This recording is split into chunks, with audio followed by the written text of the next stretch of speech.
When I look back now, it feels almost unreal, like remembering a dream that somehow took root in my waking life. I never imagined that a simple curiosity could grow into something that would change not just the way I looked, but the way I understood myself. At the start, I was just an ordinary boy, or at least that's what everyone thought when they looked at me. I had the kind of face people forget in a crowd, hair that never sat right, clothes that always seemed borrowed from someone older. There was nothing special about me, nothing that suggested there was a story waiting to unfold. But there was always this whisper in my mind, quiet but persistent, asking me what it might feel like to step outside the lines drawn for me. The first real step was almost accidental. I remember standing in front of the mirror one rainy afternoon, bored and restless, when my eyes fell on a scarf folded neatly on the dresser. It wasn't mine, of course. It belonged to my sister. She had left it behind in her rush that morning. I picked it up without thinking, ran the fabric through my fingers, and before I even realized what I was doing, I had draped it around my neck. The mirror reflected something different, something softer, and for a fleeting second I thought, what if? That single moment stayed with me. It was just a scarf, a harmless gesture, but it lit a spark I couldn't put out. I found myself drawn back to the mirror again and again, experimenting with little details that no one would notice. A borrowed bit of eyeliner smudged clumsily along my lashes. A cardigan instead of my usual hoodie. At first, I laughed at myself, pretending it was a game, but the more I leaned into it, the more I felt a strange calm wash over me, like I was finally stepping into a skin that fit. Of course, I was careful. I didn't want anyone to know, not yet. The world outside my room didn't feel ready for what I was discovering inside. I'd hear my parents' footsteps in the hallway and panic, ripping off the scarf or scrubbing at the faint trace of makeup before anyone could see. But each time I erased it, I felt a pang of loss, like I was hiding a part of myself I didn't want to lose again. It wasn't until much later that I realized the power of those small beginnings. Back then, all I knew was the thrill of the secret, the rush of transformation, and the fear of being found out. I would lie awake at night, imagining what it would be like to go further, to not just dabble at the edges, but to step fully into that reflection. The idea both terrified and electrified me. And deep down, I knew the story was only just beginning. The next real turning point came on a Saturday, when the house was unusually quiet. My parents had gone out for the day, and my sister was spending the weekend at a friend's place. I had the whole space to myself, and with that came a kind of reckless courage I hadn't felt before. I stood in the middle of my room, the silence pressing against me, and thought, if I'm ever going to try, it has to be now. I opened my sister's closet like it was a forbidden doorway. The rows of neatly hung clothes seemed to glow, each hanger holding something I'd only ever admired from afar. My hands trembled as I reached for a simple dress, nothing too flashy, just a soft blue cotton piece that looked easy to slip on. Pulling it over my head, I felt the fabric settle against me, and for the first time I understood what transformation really meant. The dress didn't just change how I looked, it shifted something inside me, like a missing puzzle piece clicking into place. I stood in front of the mirror again, but this time I didn't laugh or make excuses. I just stared. My face was still mine, unmistakably, but the dress framed me differently. It asked me to see myself with new eyes. I tried pulling my hair back, tilting my head, even giving a shy smile to the reflection. Each gesture felt like a secret being unlocked. Of course, the dress alone wasn't enough. I wanted more. I rummaged through her drawer and found a tube of lipstick, a shade that looked far too bold for me. My hand shook so badly I almost dropped it, but I pressed it to my lips anyway, dragging the color on clumsily. The result was messy, uneven, but when I leaned close to the mirror, my heart skipped. I looked nothing like the boy who had woken up that morning.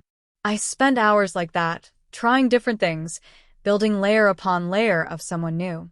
It was messy and imperfect, but I was so alive in those moments that I forgot to be afraid. I twirled in front of the mirror, laughing quietly at the way the skirt moved, the way the lipstick caught the light. For once, I wasn't pretending. I was just me, in a way I'd never been before. But as the sun began to dip, reality crept back in. I knew I had to put everything away before anyone returned. I wiped off the lipstick, slipped out of the dress, and folded it carefully back into place. I cleaned the mirror with nervous determination, erasing every trace of what had happened. By the time I was back in my jeans and t-shirt, it was almost like the day had never happened at all. Almost. That night, lying in bed, I couldn't sleep. My heart still raced with the memory of the dress, the lipstick, the way I had felt whole in front of the mirror. It was intoxicating, but also terrifying. What if someone found out? What if someone had come home early? My secret felt fragile, like glass that could shatter with the slightest touch. And yet, even with all that fear, I knew I was going to do it again. I couldn't stop now. Over the following weeks, my life split into two quiet halves. On the outside, I was the same as always, the unremarkable boy who blended into the background, who did his homework, who laughed when he was supposed to and nodded when spoken to. But in the privacy of my room, a different version of me emerged. I planned my evenings around when I might get a moment alone, inventing excuses to stay upstairs a little longer, waiting for the perfect chance to open the closet and let myself slip into that other world. Every experiment brought a new discovery. I learned how mascara could make my eyes look wider, how a cardigan draped over a dress softened my shoulders, how tilting my chin in a certain way transformed the reflection into someone delicate and graceful. I wasn't good at it, not yet, but even the clumsy attempts filled me with something I couldn't quite name. It was like falling in love, except the person I was falling for was myself. Still, the secrecy weighed on me. Every creak of the stairs made my heart pound. Every car door slamming outside sent me rushing to clean up, terrified someone would open my door and see what I had become. There were moments I asked myself why I was doing it at all. Why risk being caught? Why invite all this fear? But then I'd glance at the mirror, see the faint shimmer of lip gloss or the way a skirt brushed my legs, and the answer was always clear, because it felt like breathing. One evening, something unexpected happened. My sister had left behind a shoebox under her bed, and when curiosity got the better of me, I pulled it out. Inside were pairs of shoes, heels, flats, sandals that she had grown out of or forgotten about. I lifted a pair of simple black flats from the box, slipped them onto my feet, and the effect was immediate. The small change made me stand differently, walk differently. My steps felt lighter, more deliberate, as if each movement carried a rhythm I hadn't known was inside me. I practiced walking in front of the mirror, my reflection swaying with a kind of confidence I'd never seen before. For the first time, it wasn't just about the clothes or the makeup. It was about how I carried myself, how I inhabited this version of me.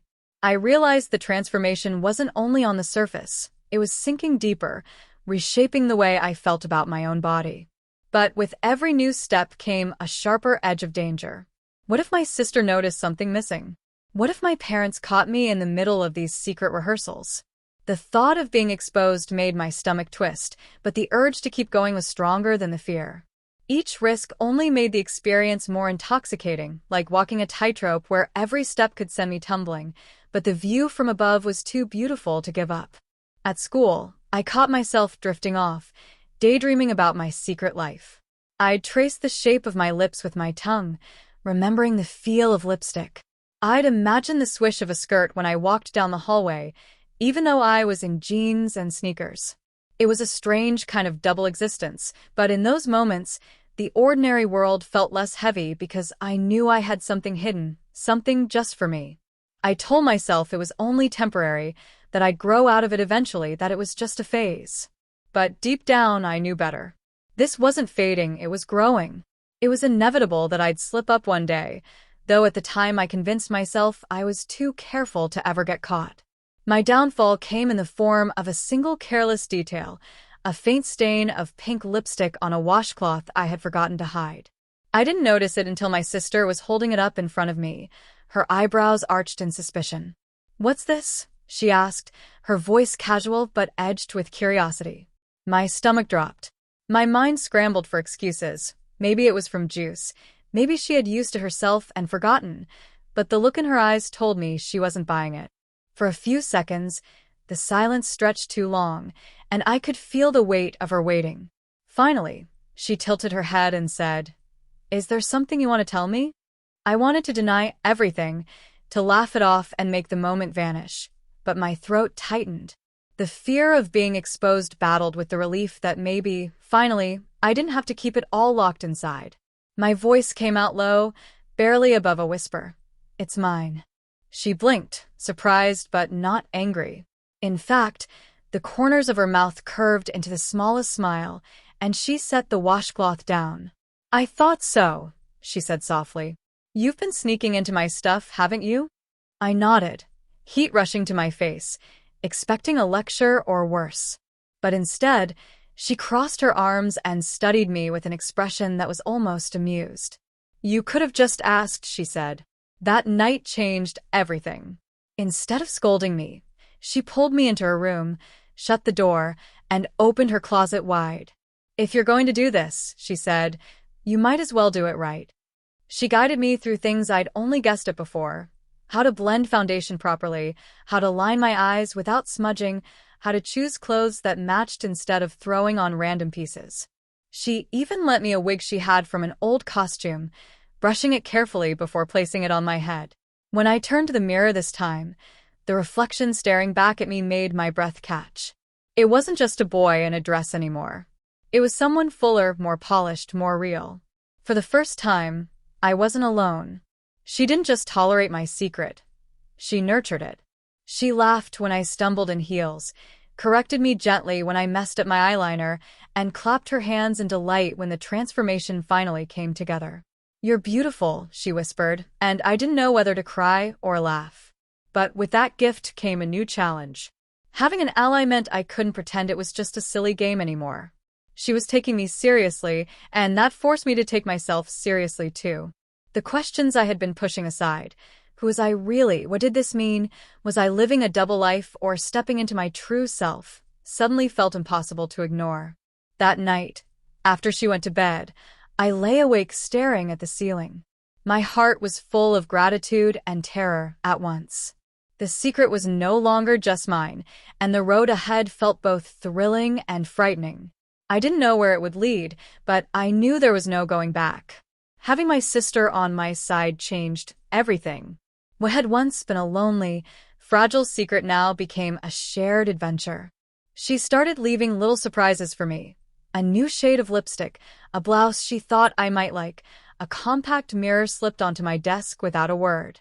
Each gesture felt like permission to grow bolder, and for the first time I began to imagine a version of myself outside the shadows.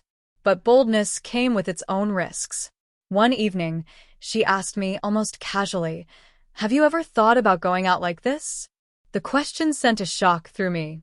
Until then, everything I had done had been locked behind bedroom doors, safe from the outside world. The idea of stepping out into public dress like that made my stomach twist with both dread and excitement. "People would notice," I said quickly, shaking my head. "They'd laugh." "Not if we did it right," she countered. "We could start small. Just a quick walk. Nobody has to know." The thought haunted me for days.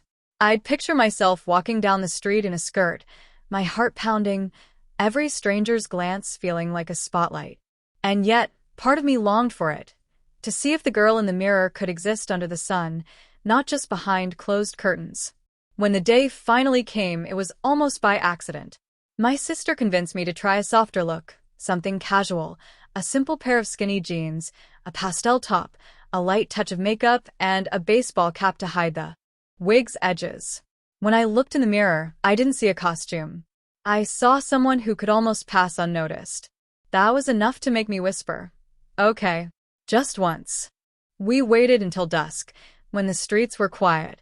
I remember standing at the front door, frozen with my hand on the knob, every nerve in my body screaming to turn back. But my sister nudged me forward, whispering, "You've got this." The first step onto the sidewalk felt like stepping onto a stage. The cool air brushed my skin differently. The fabric of the clothes moved against me in ways I had only imagined indoors. I kept my eyes down, afraid to meet anyone's gaze, but the world didn't stop. Cars passed, neighbors walked their dogs, and nobody looked twice. Halfway down the block, something shifted.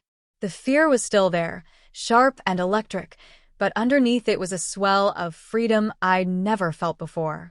The sound of my footsteps, the way my hips swayed, even the faint click of my shoes against the pavement, it all made me feel real, as if I had broken through an invisible wall. When we finally returned to the house, I collapsed onto my bed, breathless and trembling. My sister grinned at me, her eyes shining. "See? You survived." I laughed, half in relief and half in wonder.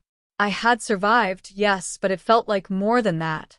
I had tasted something I couldn't ignore anymore.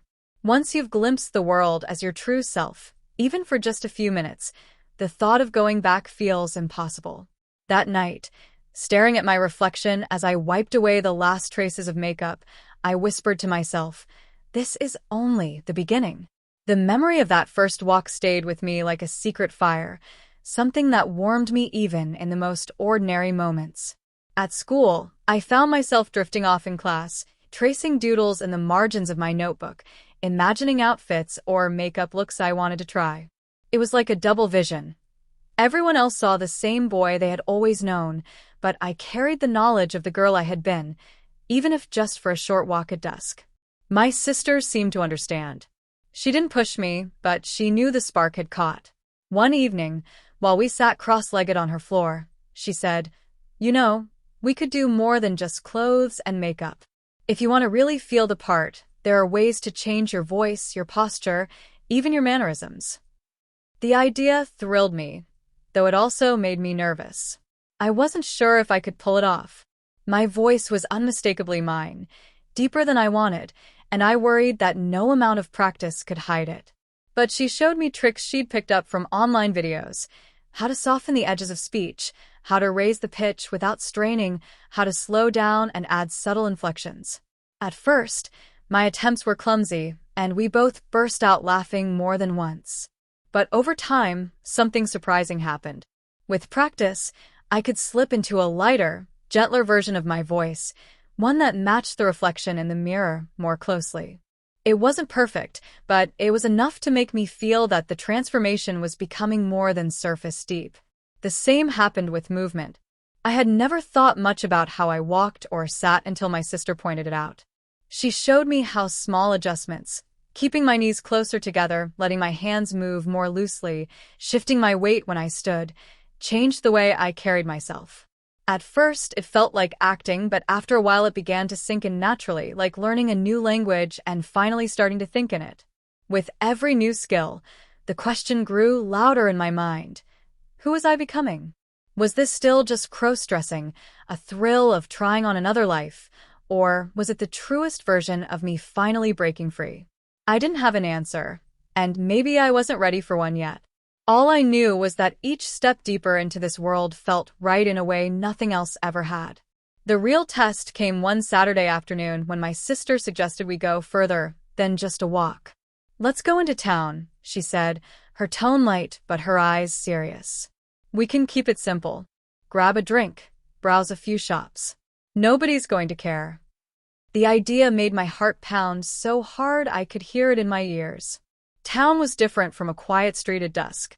Town meant people everywhere, bright lights, conversations, the possibility of being seen, questioned, even exposed. I shook my head at first, insisting it was too much. But the more she painted the picture, how freeing it would feel, how normal it could be, the more I wanted it. That night, I lay awake rehearsing the possibilities. What if someone laughed? What if I ran into someone I knew? What if everything collapsed? But alongside the fear was an ache, a craving to test my reflection against the real world again. To see if I could hold on to her not just in private but in the open. By morning, my answer was clear. I whispered to my sister, "Okay, let's do it." The morning of our trip into town, I woke up with my stomach tied in knots.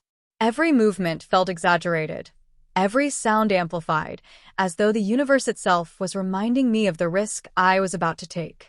My sister, of course, was calm and collected, humming to herself as she laid out the outfit she had chosen for me: a soft cream sweater, a denim skirt that fell just above the knee, and a pair of ankle boots that were comfortable enough to walk in but stylish enough to feel special. Getting ready took longer than usual, not because the makeup was more complicated, but because my hands wouldn't stop shaking.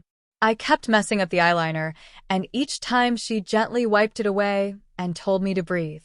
"You look beautiful," she reassured me as she adjusted the wig, tucking stray strands into place. "Trust me, no one is going to look twice." But I didn't trust myself yet. When I finally stood in front of the mirror, fully dressed and made up, I barely recognized the person staring back. She looked real. Not perfect, not flawless, but real enough that for the first time I thought, maybe I could step outside without the world immediately knowing. The drive into town was torture. Every bump in the road made me jolt. Every passing car made me imagine someone peering in and pointing, laughing, exposing me. My sister chattered about nothing in particular, probably trying to distract me, but my mind was stuck in a loop of what-ifs. When we finally parked, I froze. The streets were buzzing with people, families, couples, groups of friends. My hand clutched the seatbelt like it was a lifeline. "I can't," I whispered. "Yes, you can," she said firmly, placing her hand over mine. "Just one step at a time. I'll be right next to you." And so I did it. One trembling step after another, I climbed out of the car and into the noise and light of the town. My heart hammered so hard it drowned out the sound around me, but something strange happened.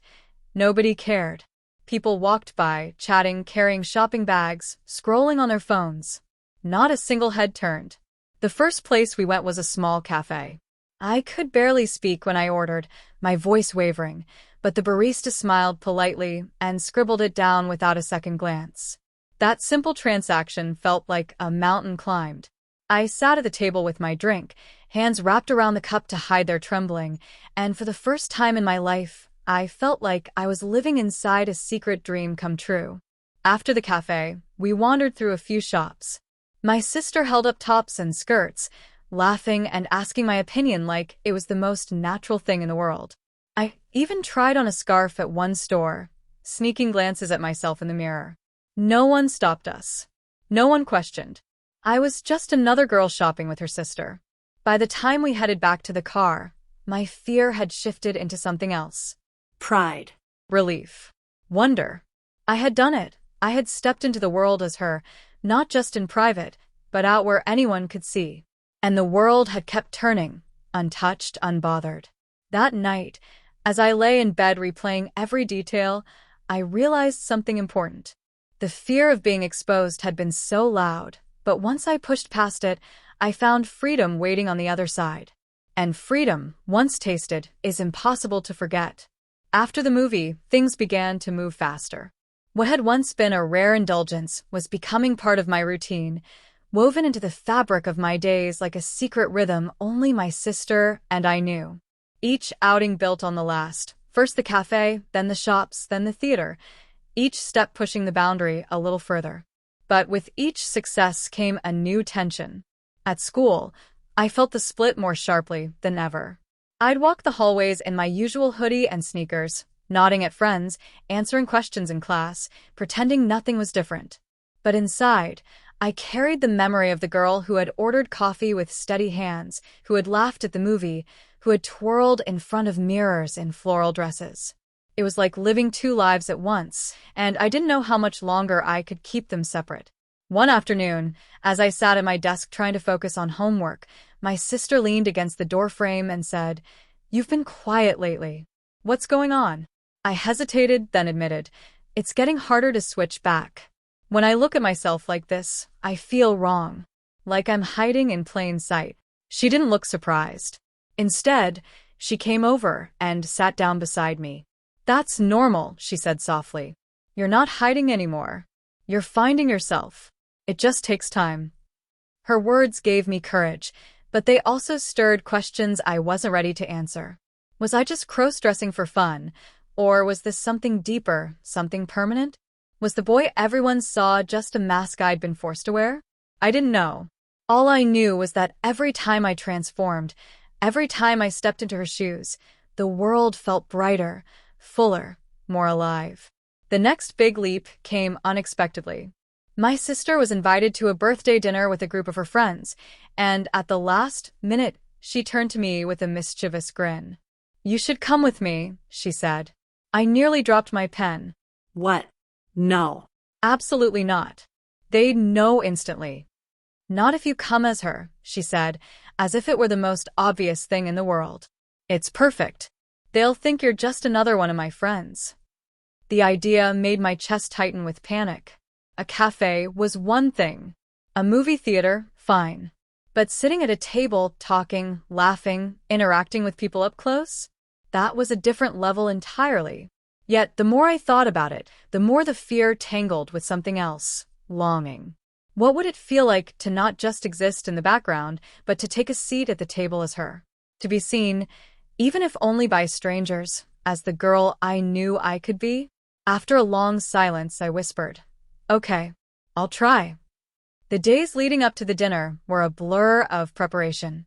My sister helped me pick an outfit, a soft blouse tucked into a flowing skirt, paired with low heels that wouldn't trip me up. We practiced my voice, my mannerisms, even how to hold a fork without drawing attention. Every detail mattered, and with each rehearsal, my nerves grew sharper.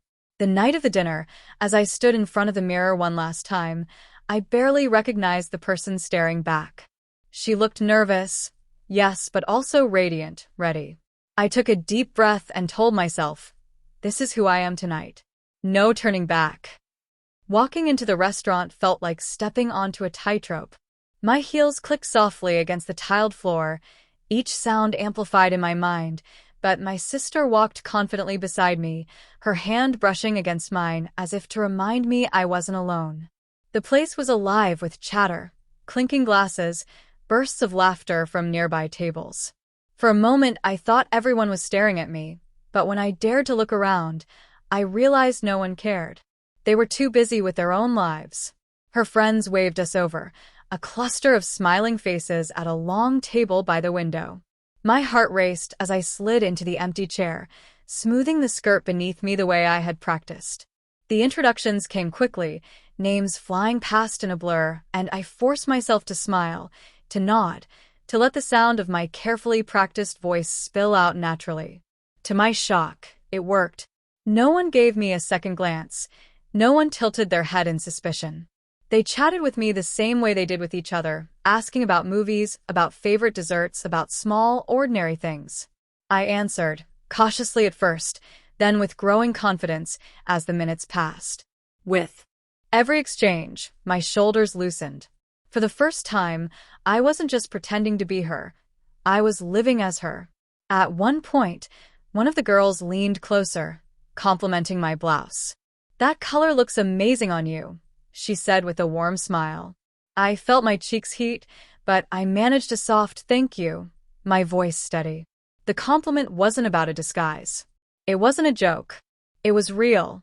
And in that moment, I believed it too. The dinner stretched on, filled with laughter and clinking glasses, and the longer I sat there, the more natural it became. I found myself laughing easily, leaning in to listen, even gesturing with my hands without overthinking. For once, I wasn't analyzing every movement, I was just being. When we finally stepped outside into the cool night air, I let out a breath I didn't realize I had been holding. My sister squeezed my hand. "You are incredible," she whispered. The praise washed over me like sunlight. I had done it. Not only had I survived, but I had thrived. For hours, I had been part of something real, and no one had questioned it. The fear that had once paralyzed me seemed smaller now, almost laughable compared to the joy of living as myself. But beneath that joy, a new realization stirred. This wasn't just a hobby or a game anymore. Each step further into this life felt less like pretending and more like uncovering the truth. The girl who had once lived only in the mirror was no longer content to stay hidden. She wanted more. As we drove home, I stared out the window, the city lights blurring past, and whispered to myself, this is who I am. The days after the dinner felt like living in a new world. I couldn't stop replaying it in my mind. The laughter, the way no one questioned me, the warmth of being seen as I wanted to be seen. It wasn't just about passing. It was about belonging. For the first time, I felt like I had stepped out of a shadow I didn't even realize had been suffocating me. But with that high came a new kind of restlessness. Going back to my old clothes, my old voice, my old self felt unbearable. I'd sit in class staring at my notebook, half listening to the teacher, aching to be back in that other skin. Every glance in the mirror when I wasn't dressed up felt like a disappointment, like meeting a stranger who had stolen my reflection. One evening, unable to hold it in any longer, I confessed it to my sister. "I don't want to stop," I whispered. "It's not just fun anymore. It feels like me, like the real me." She didn't flinch. She just took my hand and nodded. "Then maybe it is you. Maybe it always has been." Her acceptance was like oxygen, but it also terrified me. If this was truly me, what did that mean for the rest of my life? What would my parents say? My friends? Could I really live like this outside of stolen weekends and quiet nights? The questions pressed on me like weights I wasn't ready to lift. To ease my turmoil, my sister suggested something small but powerful, a makeover day, just for the two of us. No rushing, no hiding, she promised. "We'll take our time. You'll get the full treatment head to toe. I want you to see what I see." That Saturday, she transformed our house into a salon. She spread makeup palettes across her desk, set up her curling iron, and even pulled out a set of press-on nails she'd saved. For hours, we laughed and worked side by side, carefully shaping every detail. She styled my wig so it framed my face perfectly, curled at the ends like it was meant for me. She painted my nails a soft pink that made my hands look delicate. She even showed me how to contour, sculpting shadows that slimmed my jaw and lifted my cheekbones. When she finally stepped back, she covered my eyes with her hands and whispered, "Ready?" I nodded, my heart hammering. She guided me to the mirror and let go. What I saw made me gasp. The reflection wasn't just a boy in disguise. She was beautiful, radiant, alive. The face staring back at me wasn't a stranger anymore. It was someone I knew, someone I had been waiting for all along. My throat tightened, and before I could stop myself, tears filled my eyes. My sister wrapped her arms around me from behind. "See," she murmured. "She's always been in there." In that moment, I knew the truth. I wasn't just trying on an identity. I was uncovering it. Piece by piece, step by step, I was becoming who I was meant to be. The image of that makeover lingered with me for days, like a photograph burned into my mind. I couldn't stop thinking about her. The girl in the mirror, the one who had smiled through tears, the one who finally felt like home. Every time I was forced back into my old clothes, my old self, it felt like I was shutting her away in a cage. That contrast began to wear on me. At school, my friends joked and talked about sports, video games, and weekend plans. I laughed along, but each word felt hollow. I kept thinking about how different I felt when I was dressed as her, how natural it seemed to sit with my legs crossed, to brush hair out of my face, to let my voice rise and fall in softer tones. The boy they saw wasn't me anymore. He was just a mask. One night, I admitted this to my sister. We were sitting on her bed, the lights dim, both of us scrolling through our phones. "It's getting harder to be him," I said quietly. She set her phone down immediately. "What do you mean?" I hesitated, but the words tumbled out. "When I'm like this, like him, it feels fake. But when I'm her, it feels real. It feels right. I don't know how to explain it any better than that." She reached over and squeezed my hand. "You don't have to explain. I see it. I've seen it from the start." Her reassurance filled me with warmth, but also with fear. If she could see it, how long before others did too? And what would they say? What would they do? The next weekend, she pushed me further. "Let's go shopping," she said. "Not just to browse. Let's get you something of your own. Clothes that aren't borrowed. Makeup that's yours. If this is who you are, you deserve to have things that belong to you." The thought thrilled me and terrified me in equal measure. Buying something for myself meant admitting this wasn't temporary. It meant making it real. We drove to a small boutique outside of town, far enough that the chances of running into someone we knew were slim. My sister walked beside me as I stepped inside, my nerves jangling with every glance from the shop attendants. But instead of judgment, I was met with polite smiles, a simple, "Let me know if you need help." We sifted through racks together, my fingers trembling as I brushed over fabrics, soft sweaters, flowing skirts, delicate blouses. For the first time, I wasn't sneaking or borrowing. I was choosing, claiming. I left that store with a bag in my hand, my very first outfit that was mine alone. A pale lavender dress with a gentle neckline and a cardigan to match. Back home, when I put it on, the weight of ownership settled over me. It wasn't just a piece of clothing. It was a promise to myself. Standing in front of the mirror that night, I realized I had crossed an invisible line. This wasn't just about dressing up anymore. It was about becoming. And there was no going back. The lavender dress became more than just an outfit. It became a symbol, a secret piece of armor I could slip into whenever the weight of the world pressed too hard. Whenever I wore it, I felt grounded, like I was stepping closer to myself. Even when I had to fold it away and tuck it carefully into the back of my closet, just knowing it was there gave me comfort. But comfort only lasted so long. The double life was beginning to wear thin. At school, I grew quiet, distracted, drifting through days like a ghost. Friends noticed, but they didn't press. My parents noticed too, asking if I was tired, if I was eating enough, if something was wrong. I brushed them off with half smiles and quick excuses, all while carrying the growing storm inside me. One night, after everyone had gone to bed, I stood in front of the mirror in the lavender dress and whispered, "Who am I?" The reflection stared back at me, silent but undeniable. She wasn't going anywhere. She was becoming stronger, clearer, more real each day. The boy I had once known was fading, and I didn't mourn him. What scared me wasn't losing him. It was what came next. The next step came sooner than I expected. My sister sat me down one evening, her expression serious. "You can't keep this bottled up forever," she said. "At some point, Mom and Dad are going to notice. Wouldn't you rather tell them than have them find out?" The words hit me like a punch.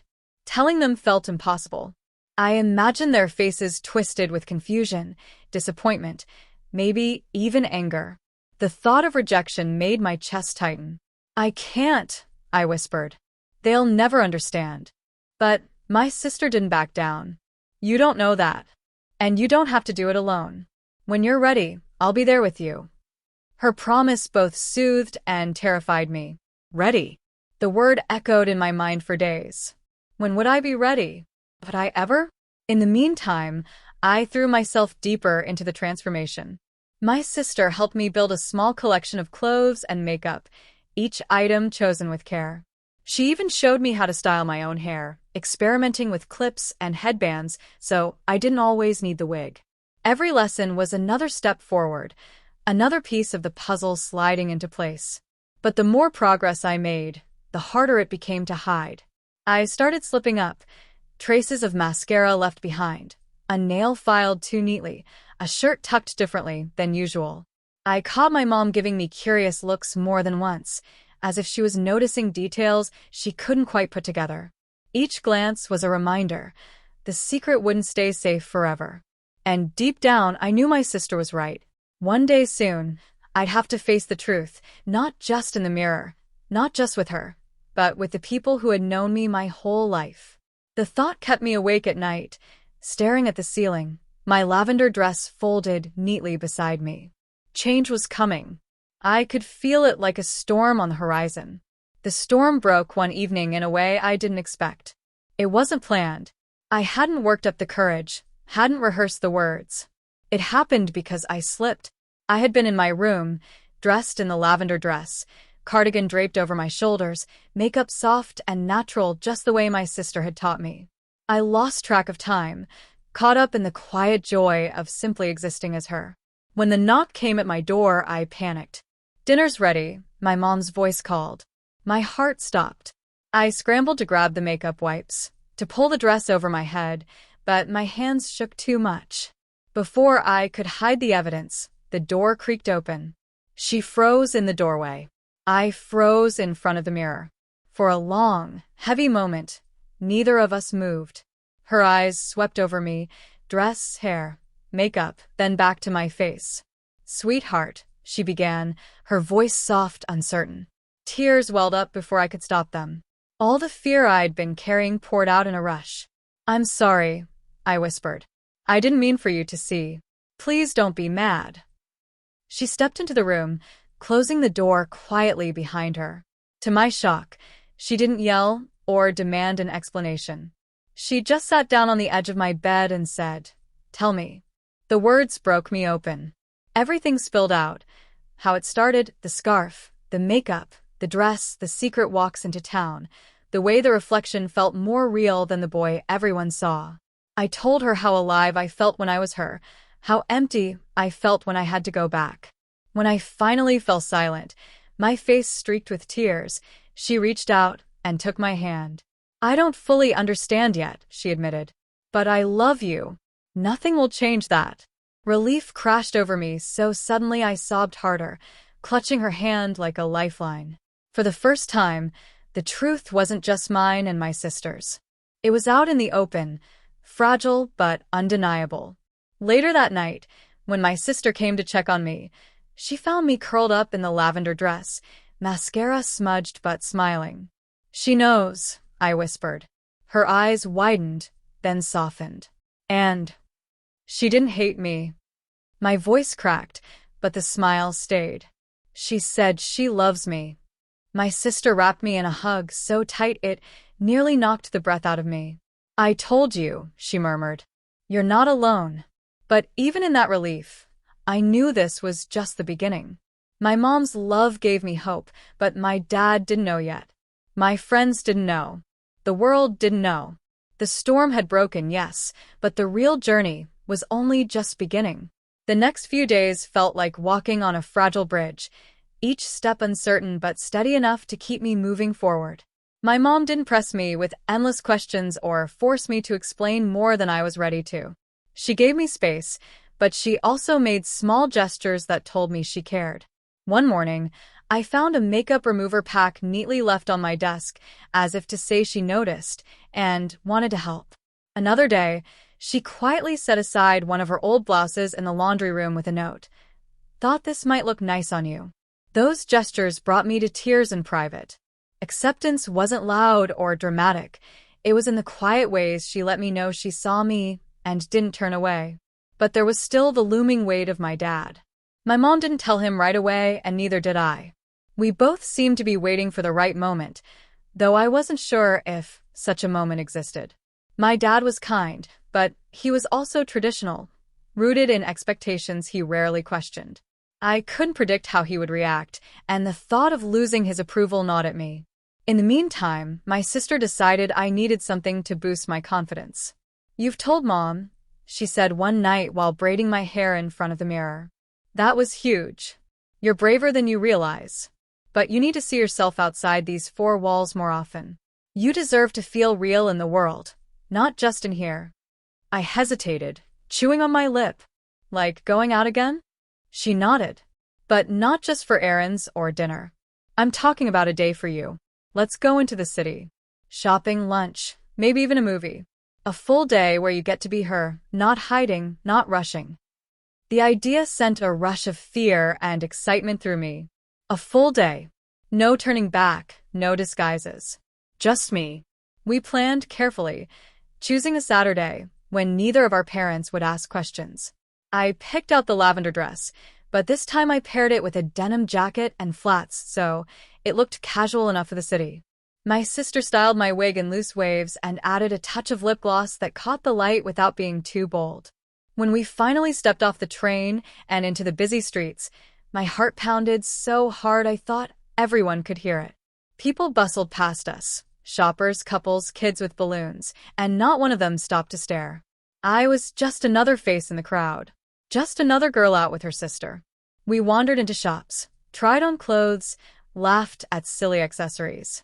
At lunch, I ordered without stammering, my voice carrying naturally, and the waiter didn't blink.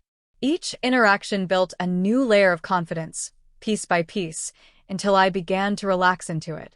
At one point, as we sat outside a cafe sipping iced drinks, my sister leaned over and whispered, "Look at you. You fit here. You belong here. I glanced at my reflection in the cafe window, the soft curls of the wig, the easy way I crossed my legs, the smile that didn't feel forced. For the first time, I believed her. It wasn't just about surviving the day. It was about living it. And in living it, I caught a glimpse of a future I had barely dared to imagine, a future where I wasn't hiding at all. That day in the city stayed with me long after we came home. It wasn't just a memory, it was proof. Proof that I could exist outside of my bedroom mirror, that the world wouldn't collapse if I stepped into it as her. The lavender dress, the jacket, the wig, all of it had carried me through an entire day without suspicion.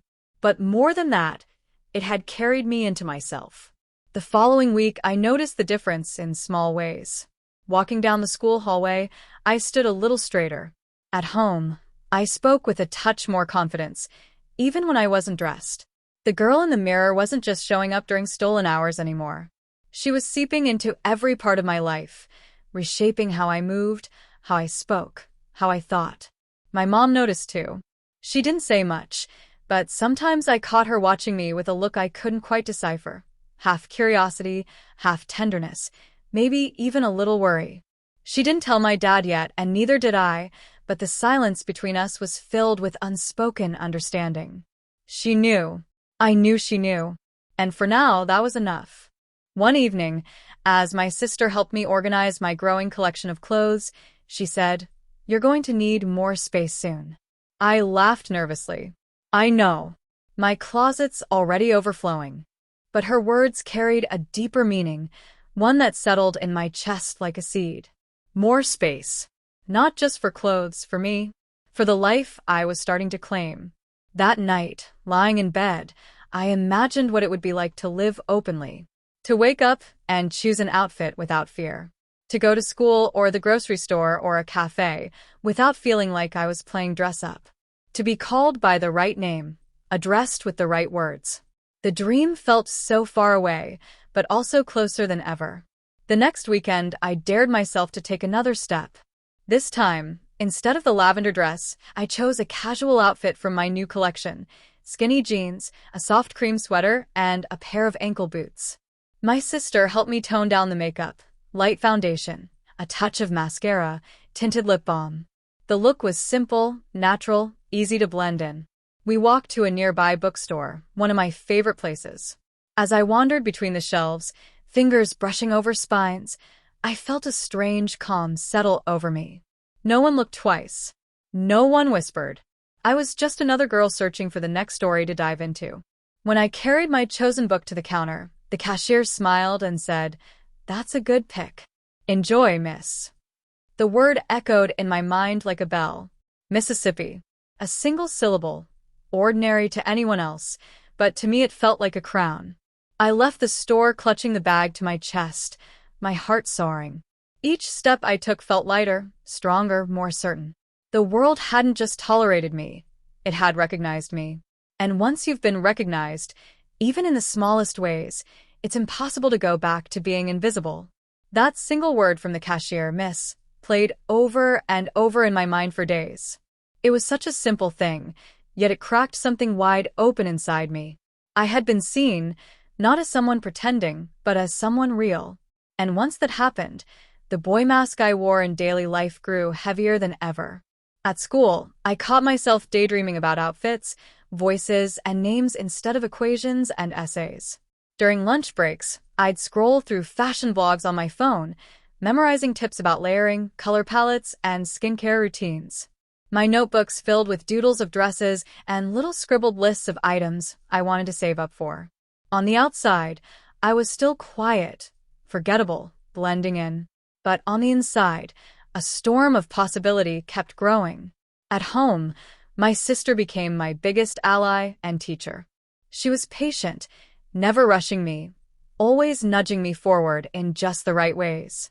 She showed me how to pluck my eyebrows subtly so they looked neat without raising questions, how to practice posture by walking with a book balanced on my head, how to soften my laugh so it sounded more like mine and less like his.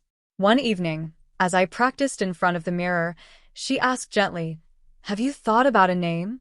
The question startled me. A name.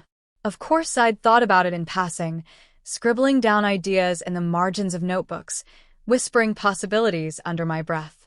But I'd never said one aloud. Saying it meant it was real. Saying it meant commitment. I don't know, I admitted. There are so many. I don't want to choose the wrong one. She smiled. Then try them out. Say them, write them, see which one feels like it belongs to you. It doesn't have to be forever. It just has to feel right for now. That night, I sat in bed with my journal, writing names over and over. Some felt foreign, heavy in my mouth. Others made my heart skip with recognition. I whispered one softly in the dark, rolling the syllables across my tongue until it felt natural, like it had been waiting for me all along. I didn't tell anyone yet, not even my sister. But in my heart, I knew I had found it. The more steps I took, the more undeniable the truth became. I wasn't just playing dress-up. I wasn't hiding in costumes. I was peeling away the false layers that had been draped over me since birth. With every practice, every outfit, every whispered name, I was becoming clearer to myself. And yet, the closer I came to embracing her fully, the more fragile the balance at home felt. My mom kept watching me with quiet, searching eyes. My dad still knew nothing. And school was a minefield I hadn't dared to cross. The girl in the mirror was ready to step forward. But was the world ready for her? The name lingered in my mind like a secret melody, only I could hear. Every time I whispered it to myself, a warmth spread through me, a quiet certainty that this was who I was meant to be. But I still kept it hidden, afraid to share it, afraid to make it real in someone else's ears. Meanwhile, my double life grew harder to maintain. My mom's acceptance gave me some breathing room, but she also seemed to be waiting for me to open up more, or maybe for the right time to tell my dad. He was kind, but he was blunt, a man who valued tradition, and I didn't know how much of me fit inside his definition of family. That thought kept me up at night. One Friday evening, after dinner, my mom pulled me aside quietly. "We need to talk," she said, her voice gentle but firm. My stomach flipped. I followed her into the living room, where she turned off the TV and sat me down on the couch. For a moment, she just studied me, like she was gathering the right words. "I've seen how much lighter you are when you're yourself," she said finally. "I can't pretend I understand everything, but I see how much it matters. And I think your dad needs to see it too." Panic surged through me. "No," I blurted out. "He won't understand. He'll hate me." Her hand found mine, steady and warm. "He's your father. He loves you. It might take time, but he needs to know. Secrets only make the fear worse." I shook my head, tears stinging my eyes. The thought of facing him made my chest ache. But even as I cried, I knew she was right. The longer I hid, the heavier the weight became. That night, I sat in my room staring at the lavender dress folded neatly in my drawer. I wanted so badly to wear it, to let my dad see me as I truly was, but the fear was too sharp. Instead, I hugged the fabric to my chest and whispered the name I'd chosen over and over, like a prayer. The next day, my sister noticed how shaken I was. She didn't push, but she wrapped me in a hug and said softly, "When you're ready, I'll stand beside you. You won't face him alone." Her words gave me strength, but they also made the truth impossible to ignore. The clock was ticking. My mom knew. My sister knew. And sooner or later, my dad would too. The storm I'd been feeling on the horizon was drawing closer. The weekend passed with a kind of restless energy, every sound in the house making me wonder if this was the moment my mom would tell my dad, or if she was waiting for me to do it myself. I avoided him more than usual, hiding in my room, spending hours sketching outfits in my notebook or scrolling through videos about makeup and transformation. But even in those quiet moments, the fear never really let go. Sunday evening, after dinner, my mom caught my eye across the table. Her expression was calm, but there was something behind it, a decision already made. My heart sank. I knew before she said a word. "Could you come sit with us in the living room?" she asked gently. My fork clattered against my plate. My dad glanced up from the paper he was folding, curiosity flickering across his face. My palms went clammy as I followed them, my legs shaking beneath me. We sat down. My mom reached for my hand. "There's something important we need to talk about," she said softly. My dad frowned, his eyes moving between us. "What's going on?" For a second, I thought I might pass out. The words caught in my throat, but my mom squeezed my hand, grounding me. "Go on," she encouraged. I took a shaky breath. My voice was barely above a whisper. "Dad, there's another side of me you don't know about. A side I've been hiding because I was scared." He sat back, his brows knitting. "What do you mean?" I swallowed hard, my heart pounding so loud I thought it would shake the walls. "I've been dressing differently. Not like a costume, but like me. The real me." My throat tightened, but I forced the words out. "I feel more like myself when I'm her." Silence stretched. My dad's face was unreadable, his jaw working as if he was chewing on thoughts he couldn't quite form. I braced myself for anger, disappointment, rejection. Finally, he spoke. His voice was low, careful. "So, you're saying you feel like a girl?" Tears burned in my eyes. Yes. "I think I always have. I just didn't know how to say it." He exhaled slowly, rubbing a hand across his forehead. For a long moment, no one moved. Then, to my shock, he didn't yell. He didn't storm off. He just looked at me, tired but steady. "This isn't what I expected," he admitted. "I don't understand it. Not yet." But his eyes softened, just slightly. "You're my kid. That doesn't change." The relief that washed over me was so overwhelming I broke down in sobs, leaning into my mom's shoulder. My dad stayed quiet, but he didn't leave. He stayed in the room. He stayed with me. It wasn't perfect. It wasn't full acceptance. But it was a beginning. And for the first time, I let myself believe that maybe, just maybe, the future could hold space for me after all.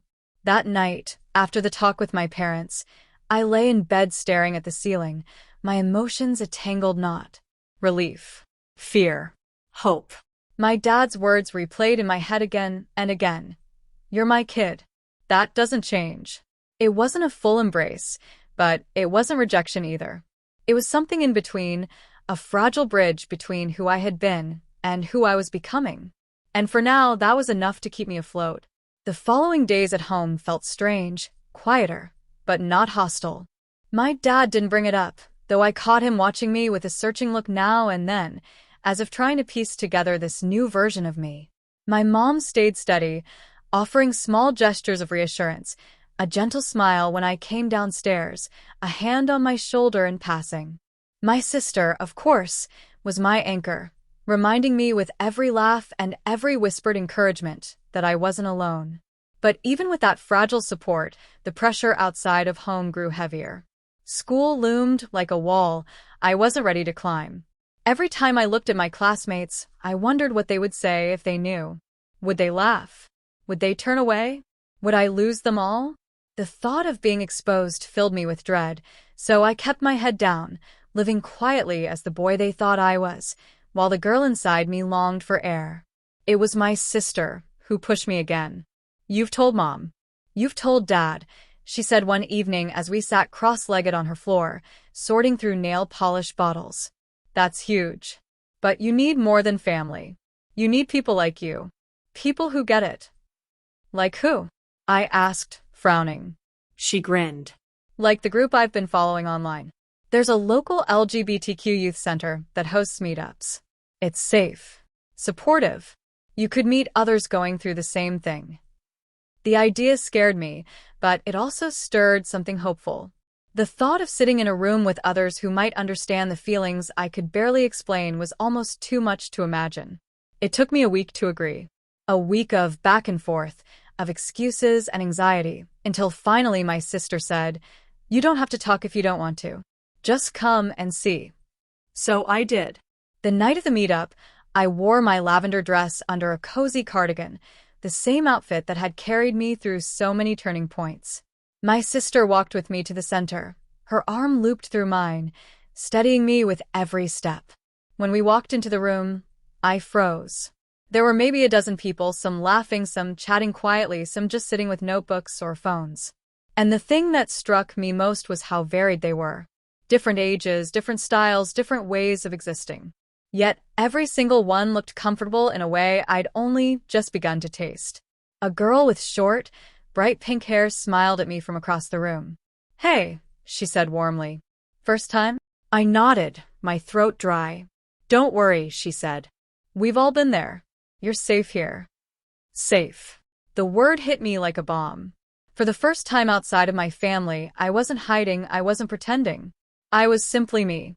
And as I sat down in that circle, the fear began to loosen, replaced by something new. Belonging. That first night at the youth center changed something in me. It wasn't just the kindness of strangers. It was the realization that I wasn't the only one. For so long, I had carried this secret like it was a burden only I could understand. But here, in this circle of voices and laughter, I heard echoes of my own story and theirs. The girl with pink hair, her name was Riley, sat beside me and shared how she had first come out to her family. Her story was messy, filled with arguments and tears, but also triumphs. Another person, a soft-spoken boy in a floral hoodie, talked about trying on his sister's clothes for the first time and feeling that same rush of recognition I had described. Each story wrapped around me like a blanket, reminding me that my journey wasn't lonely or strange. It was part of something bigger. When it came time to introduce myself, my heart pounded. I glanced at my sister, who gave me a small nod. My hands trembled in my lap, but I took a deep breath and spoke. "My name is—" I hesitated. The name I had chosen burned on the tip of my tongue, waiting. Saying it aloud here, in this space, felt like a leap off a cliff. But I thought about Riley, about the boy in the floral hoodie, about all the voices in the circle who had been brave before me. "My name is—" I repeated, steadier this time, and then I said it. The name I had whispered in the dark, the name that had become my secret comfort. Hearing it in the air for the first time made my chest ache in the best way. It was real now. The group responded with soft smiles and nods, some even clapping quietly. Riley nudged me with her elbow. "It suits you," she whispered. Tears pricked at my eyes, but I managed to smile. For the first time, I wasn't just the girl in the mirror, or the secret my sister helped me hide. I was her, in the world, with people who saw me and accepted me without hesitation. On the way home, the city lights blurred past the car windows, and I held my sister's hand in silence. Finally, I whispered. I said it out loud. She squeezed my hand gently, and it sounded perfect. That night, as I lay in bed, I whispered the name again and again, no longer as a secret, but as a promise. It was mine. I was hers. And step by step, I was becoming whole. The days after that first meeting felt different, lighter. It was as if saying my name aloud had cracked open a door I could never close again. Every time I whispered it to myself, it felt stronger, truer, like a thread stitching me back together. At school, nothing on the surface had changed. I still moved through the halls as the boy everyone thought I was, blending in, keeping my head down. But inside, everything was different. I wasn't just daydreaming about the girl in the mirror anymore. I was carrying her with me. Every step, every word, every secret smile was infused with her presence. The group at the youth center quickly became a sanctuary. Riley and I grew close, bonding over shared stories and late-night texts. She was bold, unafraid to speak her truth, and she nudged me to push a little further each time we talked. "You don't have to rush," she told me one night. "But don't shrink yourself either. You deserve space to breathe." Her words stuck with me. One Saturday, as I stood in front of my mirror in the lavender dress, I caught myself wondering if I had been too cautious. Maybe the world wasn't as hostile as I feared. Maybe I was stronger than I believed. I traced my reflection with my eyes, the soft waves of my wig, the cardigan slipping off one shoulder, the gentle smile on my lips. For the first time, I didn't just see her as a possibility. I saw her as me.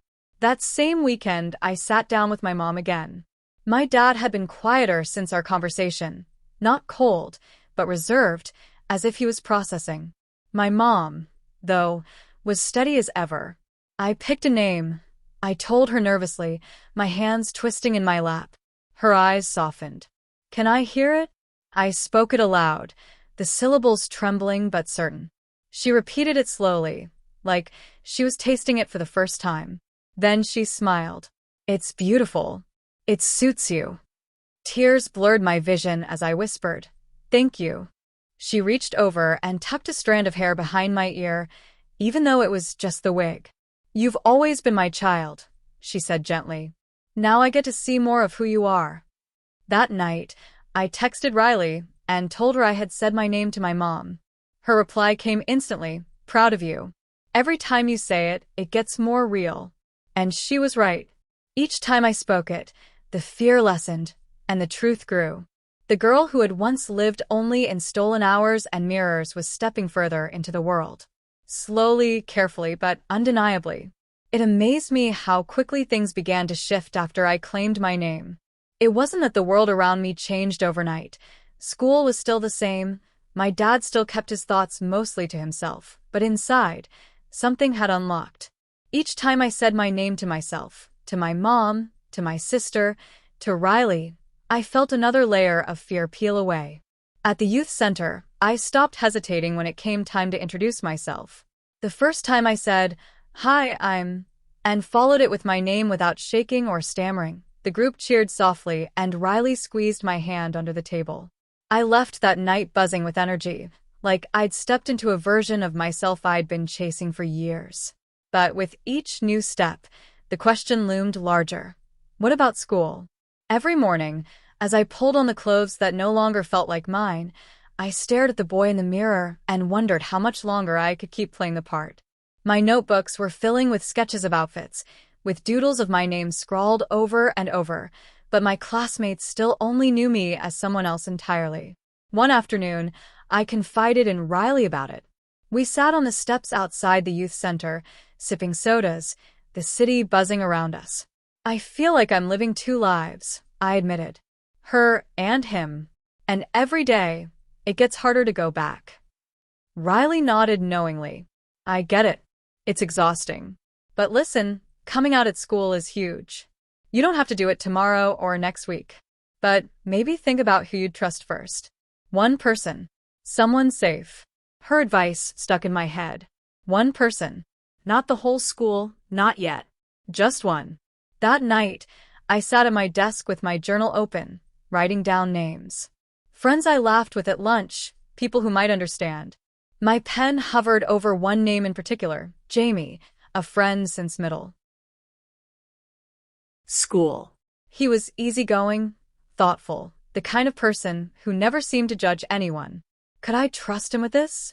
The thought terrified me, but it also filled me with hope. If even one person at school knew me as her, maybe I wouldn't feel so trapped between two worlds. I closed my journal, heart pounding, and whispered to my reflection, "Soon." Because I knew Riley was right. I couldn't live in halves forever. The next week at school, Jamie's name stayed in my head like a drumbeat. Every time I passed him in the hall or sat near him in class, I felt the weight of what I wanted to say pressing against my chest. He laughed easily, never cruel, always willing to listen. If there was anyone I could trust, it had to be him. But the idea of actually telling him?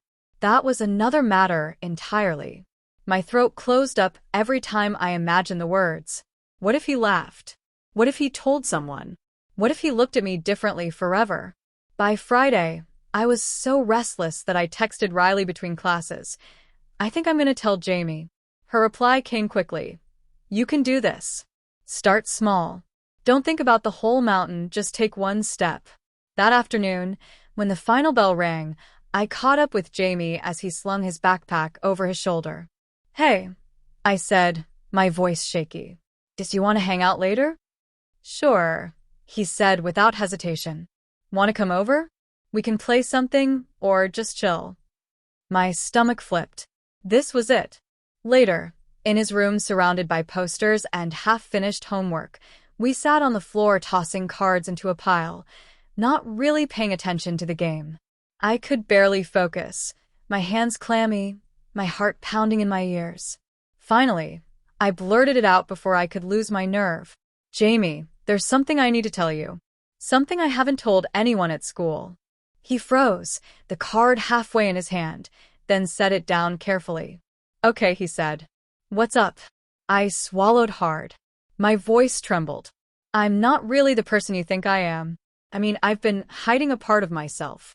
A really important part. His brow furrowed, but he didn't interrupt. He just waited. I've been dressing differently. At home. And with people I trust. It feels more like me. Like the real me. My throat tightened. I'm a girl, Jamie. I just haven't been able to show it at school yet. Silence. The longest silence of my life. Finally, Jamie blinked, his expression softening. So that's who you really are? I nodded, barely able to breathe. He leaned back, thoughtful. Then he smiled, small, but genuine. Okay, that makes sense. Tears pricked my eyes. You don't think I'm weird? He shook his head. No. You're still you. Just more you, I guess. Honestly, I'm glad you told me. Relief crashed over me so hard I nearly collapsed. For the first time at school, someone knew me, not the boy everyone assumed I was, but the girl I truly was. On the way home, I whispered my name into the night air, letting it float free. One step, just like Riley said. And suddenly, the mountain didn't look quite so impossible. The weekend after I told Jamie, I couldn't stop replaying it in my head. The way he listened. The way he didn't laugh or pull away. The way he accepted me without hesitation. It felt like a miracle, something I had dreamed of but never fully believed could happen. On Saturday morning, my phone buzzed with a text from him. Hey, just wanted to say thanks for trusting me. I've got your back. Those words made me smile, so wide my cheeks hurt. It wasn't just that he knew, it was that he stood with me. That kind of support felt like oxygen. At home, I told my sister what had happened. She squealed and hugged me so tight, I nearly toppled over. I knew he'd be cool about it, she said. You're building your team. That's huge. She was right. It wasn't about telling everyone all at once. It was about creating a circle of people who knew the truth, who would stand by me when things got hard. And with Jamie on my side, that circle felt stronger. The next youth center meeting, I shared the story with the group. Riley clapped her hands together, beaming. See? One step at a time. That's how it happens. Hearing others nod and smile, I felt a wave of belonging. These were people who understood the weight of each little victory, who knew how monumental a simple okay from a friend could feel. But with each step forward, the gap between my two lives grew wider. At school, most people still saw me as the boy I had always pretended to be. At home, and at the center, I was blossoming into myself more and more each day. Balancing those two worlds felt like walking a tightrope, one misstep away from exposure. And yet, for the first time, I wasn't afraid of the possibility. Not completely. Because now I knew, if the truth came out, I wouldn't be facing it alone. One evening, while brushing my hair in the mirror, I caught my reflection and whispered, "She's not hiding forever." And for the first time, the girl looking back at me didn't feel like a secret. She felt inevitable. The next week at school, things felt different, even if no one else noticed. Knowing that Jamie saw me, really saw me, shifted something inside. When we sat together at lunch, he didn't treat me any differently, but every so often he'd give me this look, quiet and reassuring, like he was reminding me, I know who you are and it's okay. That kind of silent support carried me through the day. When people laughed too loudly down the hall, when I caught someone staring and felt my stomach clench, Jamie's presence reminded me that I wasn't as invisible as I thought, nor as alone. One afternoon, while we were working on a group project, he leaned over and whispered, "Hey, can I ask, what name do you want me to use? You don't have to say it if you're not ready." The question startled me. No one at school had asked me that before. My pulse raced, but then I whispered it back to him. "My name." Jamie smiled softly. "It fits," he said simply, and then went back to scribbling on our notes like it was the most normal thing in the world. But my chest glowed with warmth. Just hearing him say that, without judgment, without hesitation, made me want to cry. At home, my dad had started making small efforts too. He wasn't quick with words, but one evening when I came downstairs in my cardigan and lavender dress, He didn't flinch or look away. Instead, he cleared his throat and said, "Dinner's ready," like it was nothing unusual. That tiny gesture meant more to me than I could explain.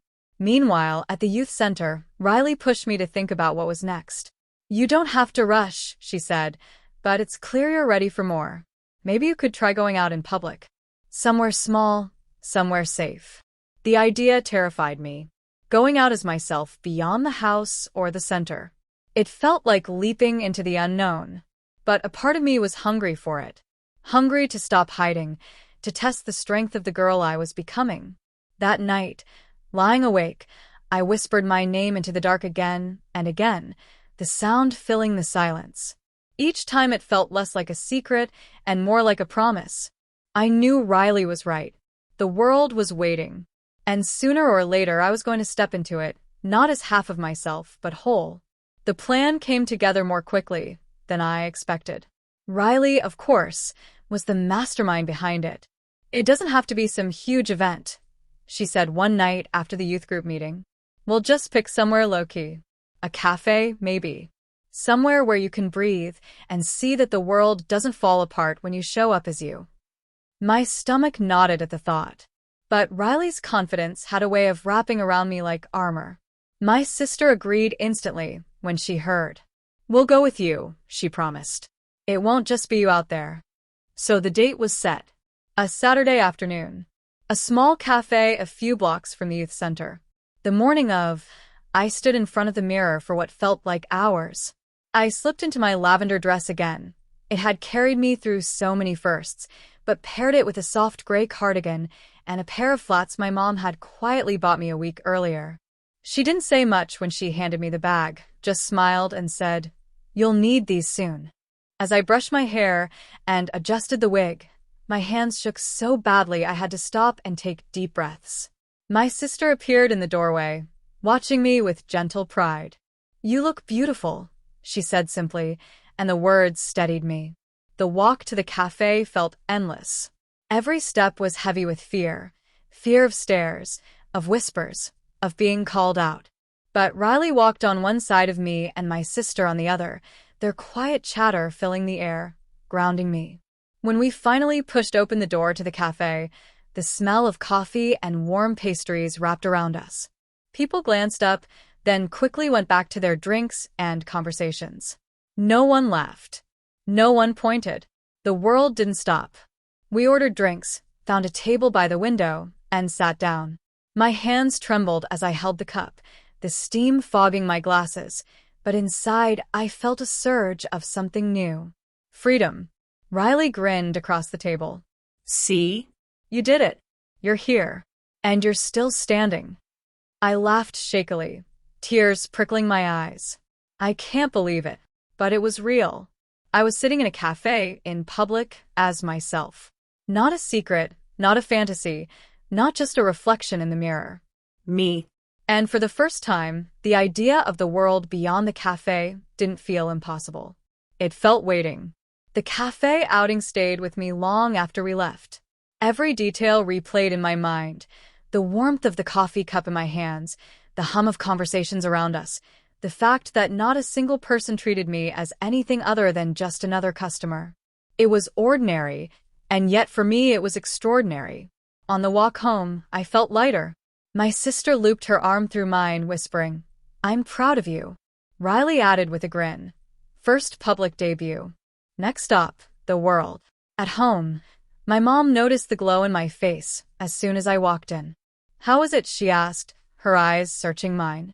I set down my bag and said, "It was amazing. I was just me out there, and nothing bad happened." Her smile widened. "Good. You needed that." That night, when I finally crawled into bed, I hugged my pillow and whispered my name into the darkness again. It no longer sounded fragile. It sounded certain. But with certainty came a new hunger. The taste of freedom made me want more. I wanted to stop hiding at school, to wear clothes that felt like mine every day, not just in secret or on special outings. The thought was terrifying, but now that I knew what was possible, it was hard to go back to pretending. Jamie noticed the change in me first. A few days later at school, he leaned against his locker as we talked between classes. "You seem different," he said. "Happier. Stronger." I smiled, lowering my voice. "I went out. In public. As me." His eyes widened, then softened. "That's huge. How'd it feel?" "Like I finally stepped into the world," I admitted. "And I don't want to go back." He gave me a quiet nod. "Then don't. One step at a time. I'll be here." Hearing that steadied me. Because as scary as it was to imagine, I could feel the truth building inside me. I wasn't content with halfway anymore. The girl I had been hiding was ready to live in the sunlight. The weeks after the cafe outing felt like walking a tightrope between exhilaration and fear. On one hand, I had tasted what it meant to live as myself, and that memory pulsed inside me like a secret power. On the other, I still had to wake up every morning, pull on clothes that felt like lies, and walk through school hallways as someone I wasn't.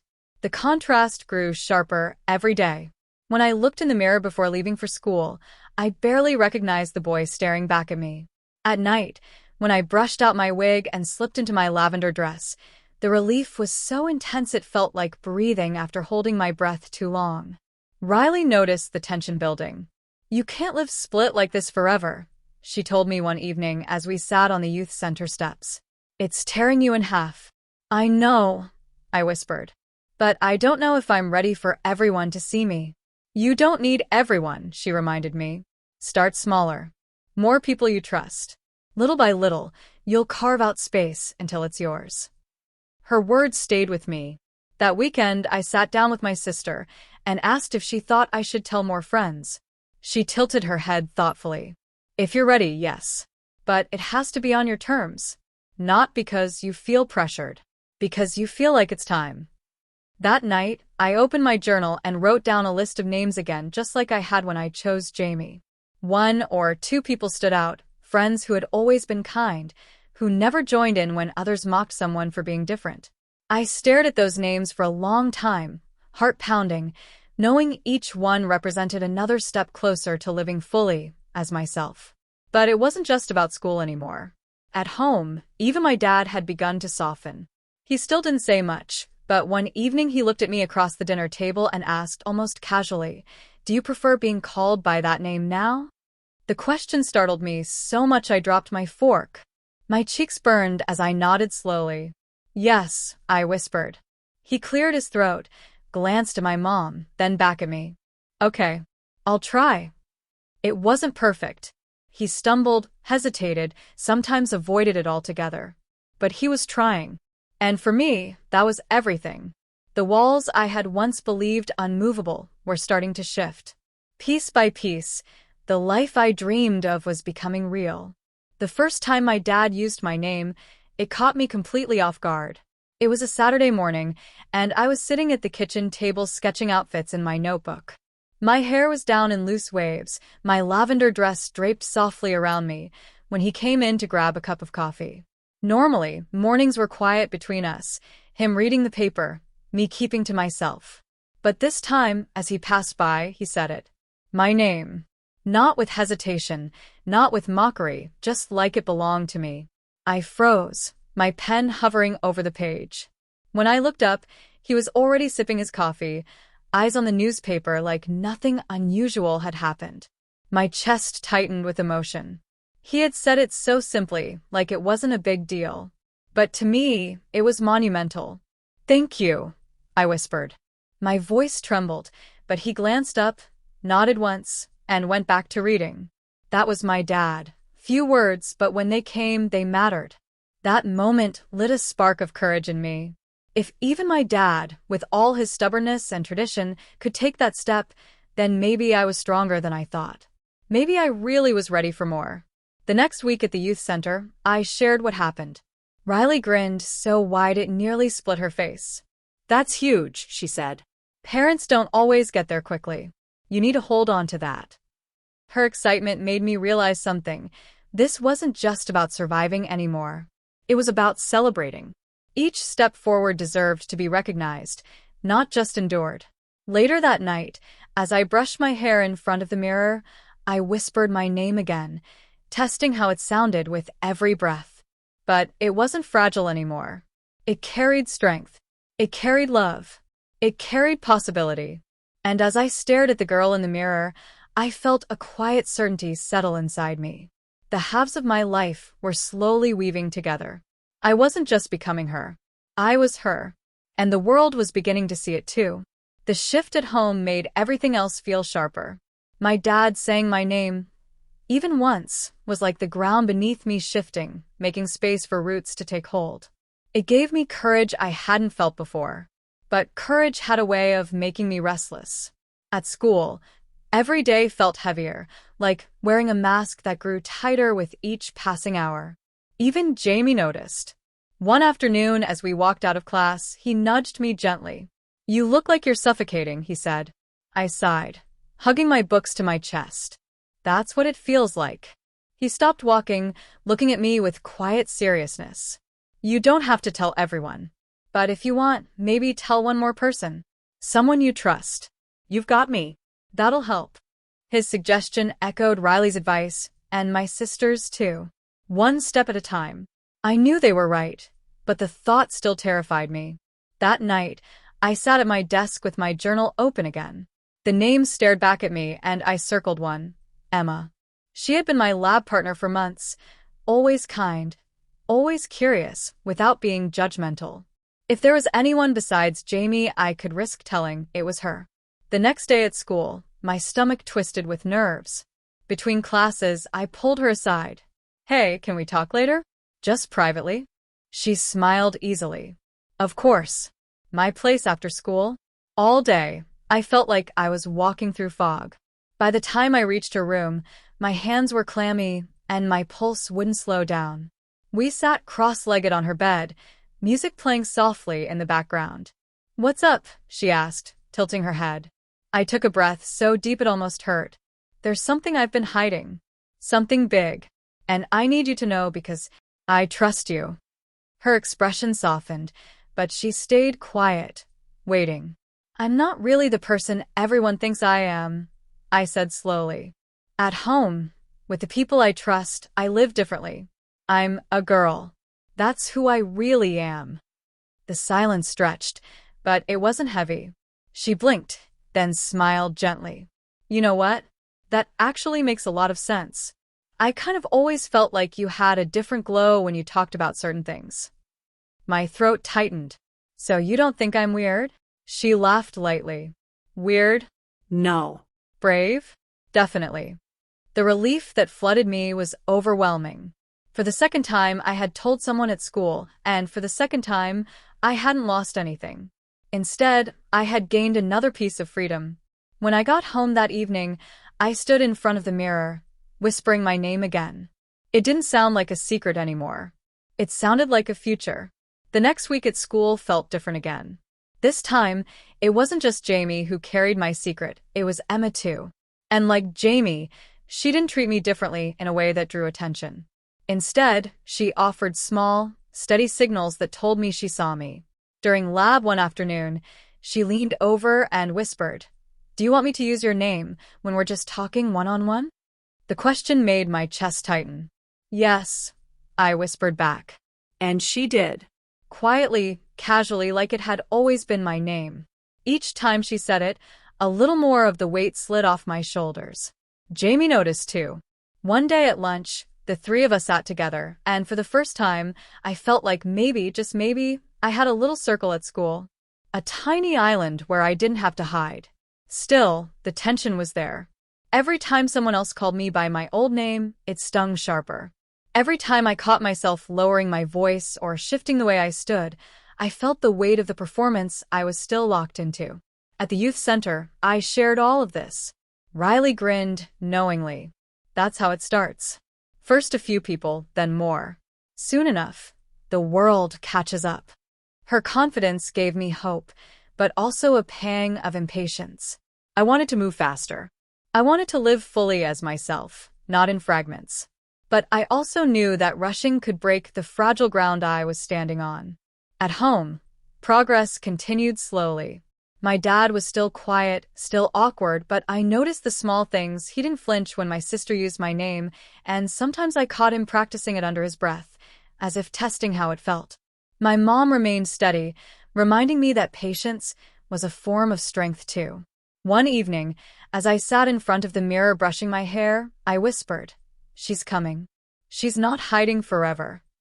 And this time, the reflection in the glass didn't just nod back. It smiled. Spring crept in slowly, and with it came a sense of renewal that mirrored what I was feeling inside. The air was softer, the days longer, and I found myself standing by the window more often, daydreaming about what it would be like to step outside as myself every day, not just in stolen moments. Emma and Jamie became my anchors at school. They didn't make a big deal out of it, but the little things mattered. The way Emma would use my name when no one else was listening, the way Jamie would catch my eye across the hallway and give me a small nod, like a secret reminder that I wasn't invisible. One afternoon, Emma pulled me aside after class. "Hey," she said, lowering her voice, "I was thinking, maybe we could hang out this weekend? Just us. And you can come as you." The offer sent my heart racing. The idea of showing up at a friend's house not in disguise, not half-hidden, but fully myself, it felt monumental. Saturday came, and I stood in front of the mirror longer than usual, carefully putting myself together. Lavender dress, soft cardigan, the flats my mom had given me. I added a touch of makeup this time, light blush, a hint of mascara, trembling with both fear and excitement as I leaned closer to the glass. When I finally walked over to Emma's house, my legs felt like they were made of lead. But the moment she opened the door, her face lit up. "You look amazing," she said, pulling me into a hug without hesitation. Inside, we curled up on her bed with snacks and music playing low in the background. For the first time, I wasn't hiding in a mirror or behind closed doors. I was just me, sitting with a friend, laughing, eating chips, talking about everything from classes to dreams. At one point, Emma looked at me thoughtfully. "You know," she said softly, "I can't picture you as anyone else anymore. This is just you." Tears welled in my eyes, and I had to look away, smiling through the blur. That simple sentence was one of the kindest gifts anyone had ever given me. Walking home later, the evening air cool against my skin, I realized something. Every step forward was making the girl inside me less of a secret and more of a reality. Piece by piece, she was stepping into the world. That night after being at Emma's, I sat on the edge of my bed, replaying everything in my head. The laughter, the ease, the way she didn't hesitate to call me by my name like it was the most natural thing in the world. It wasn't just acceptance, it was normalcy. And for someone like me, that felt revolutionary. When my sister knocked on the door, I quickly wiped my eyes. "Come in," I said, my voice thick. She stepped in, took one look at me, and smiled knowingly. "Good day." I nodded, clutching my pillow. Emma saw me. Like, really saw me. And it felt like she'd known me this way forever. My sister sat beside me, bumping her shoulder against mine. "That's because she probably always did. You're finally letting people see what's been there all along." Her words hit me hard.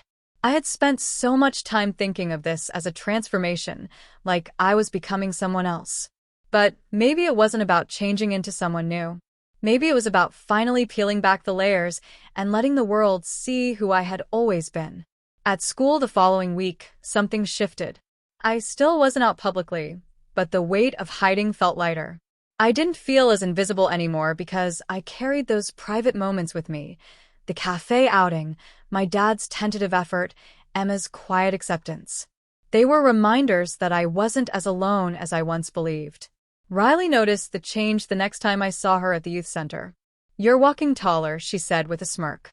Like the world starting to notice. "Maybe," I admitted. "Or maybe I'm just noticing myself." She clapped her hands once, excited. "That's the point. Once you see yourself clearly, it's only a matter of time before everyone else does too." That night, brushing my hair in front of the mirror, I realized she was right. The reflection staring back at me no longer felt fragile or temporary. She felt steady. Real. The girl in the mirror wasn't waiting for permission anymore. She was ready. Spring break arrived, and with it came long stretches of free time I hadn't had in months. Normally, I would have dreaded the idle hours, afraid of being left alone with my thoughts. But this time was different. I had momentum. One morning, my mom suggested, "Why don't you and your sister go shopping? You could use some fresh air and maybe some new clothes." The way she said it, so casual, so supportive, made my chest tighten with gratitude. Shopping had always been something I avoided, terrified of standing out. But now, the idea lit up something inside me. At the mall, I stayed close to my sister at first, nerves buzzing under my skin. But she kept nudging me forward. "Pick out what you like," she said. "Forget about everyone else." So I did. Slowly at first, then with growing confidence. I ran my fingers across soft fabrics, held up skirts in the mirror, laughed with my sister over ridiculous hats. For the first time, I wasn't pretending to be interested in clothes. I was choosing for myself. When I tried on a pale blue dress in the fitting room, I almost couldn't breathe.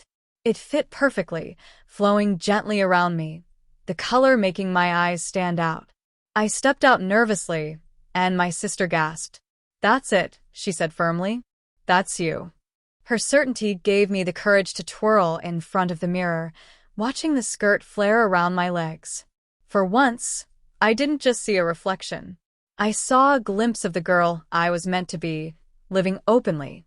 On the way home, shopping bags resting on my lap, I couldn't stop smiling. My mom peeked in the rearview mirror at a stoplight and said softly, "You look happy." I met her eyes and nodded. "I am." That night, I hung the new dress carefully in my closet, not tucked away or hidden at the back, but right in the middle where I could see it every day. A reminder, a promise. The girl in the mirror was no longer just a secret. She was becoming my reality. The new blue dress didn't stay in the closet long. I found myself pulling it out again and again, even when I wasn't planning to wear it outside. Just slipping it on made me feel grounded, like the version of myself I'd always dreamed of was finally stepping closer. One evening, my mom walked past my room while I was wearing it. She stopped in the doorway and leaned against the frame, smiling softly. "You know," she said, "you carry yourself differently now, like you're finally at ease." Her words warmed me more than she could know. I wanted to tell her everything I felt, the relief, the fear, the hope, but all I managed was a quiet, "Thank you." Later that week, Emma texted me, "Next time you come over, wear that blue dress. I want to see it." The thought of wearing it outside my house terrified me, but when Saturday came, I put it on anyway. Walking through the streets in daylight felt like standing on a stage, every step filled with nervous electricity. But when I got to Emma's and she opened the door, her reaction made it worth it. "You look beautiful," she said simply, no hesitation. Inside, we sat cross-legged on the floor, painting our nails and talking about everything under the sun. At one point, she held up my hand to admire the soft lavender polish. "See? You fit right in. Like you've been doing this your whole life." Hearing that nearly made me cry. Because in some ways she was right. The girl inside me had been there all along. I was only now letting her breathe. When I got home, my sister noticed the faint shimmer of polish still drying on my nails. She grinned, lifting her own hand in solidarity. "Looks good on you," she said. For the rest of the evening, I caught myself staring at my hands, marveling at how something so small could make me feel so seen. Piece by piece, I was weaving myself into the fabric of everyday life. Not just behind mirrors, not just in quiet corners, but out where the world could see. The nail polish lingered for days, and every time I caught a glimpse of it in the light, it made my heart flutter. At school, I kept my hands tucked in my sleeves, worried someone might notice. But even in the secrecy, it was empowering. It felt like carrying a hidden flame that no one could snuff out. Emma, of course, noticed right away when we sat together in class. She grinned, leaning closer. "Lavender suits you," she whispered. Her quiet validation steadied me.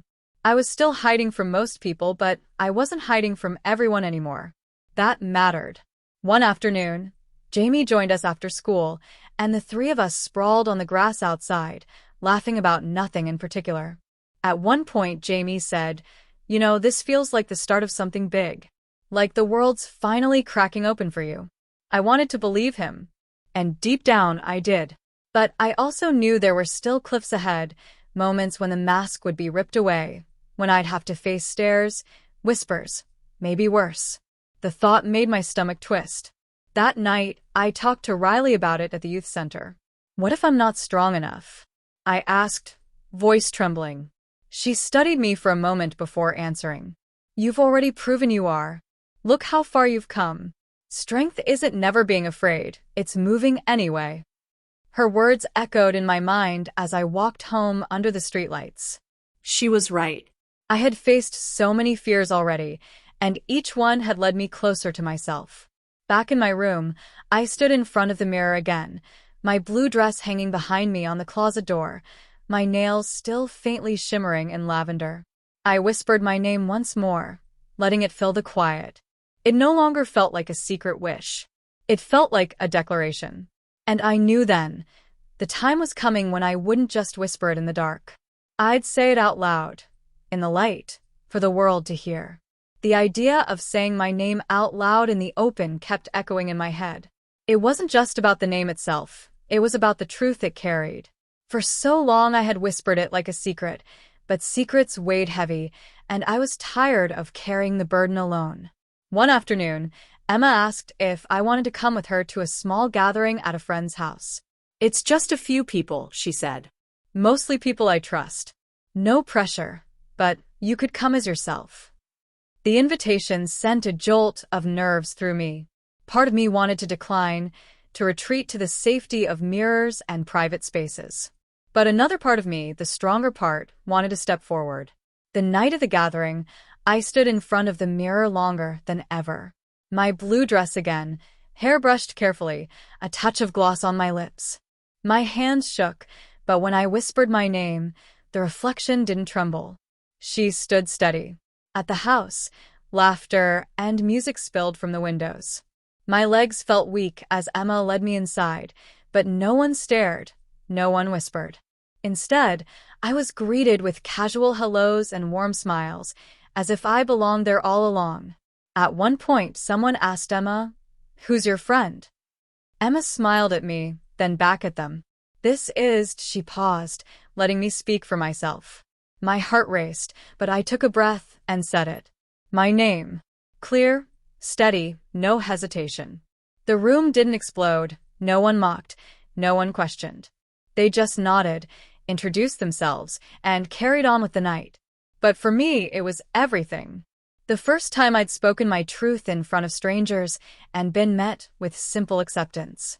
Later, walking home under the glow of street lamps, Emma squeezed my hand. "See? You did it. And the world didn't end."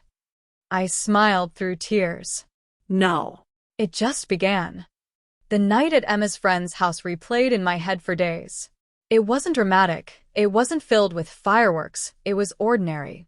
And that was exactly why it meant so much. To be seen as myself without fanfare, without resistance, felt like the most extraordinary gift. At school the following week, I caught myself walking with a lighter step. My mask was still on, but it didn't feel as suffocating. I had moments now, little islands of freedom with Jamie, with Emma, and with the new friends I'd met that night. Jamie noticed the difference right away. "You're glowing," he said, grinning as we walked between classes. "Am I?" I asked, cheeks warming. "Yeah."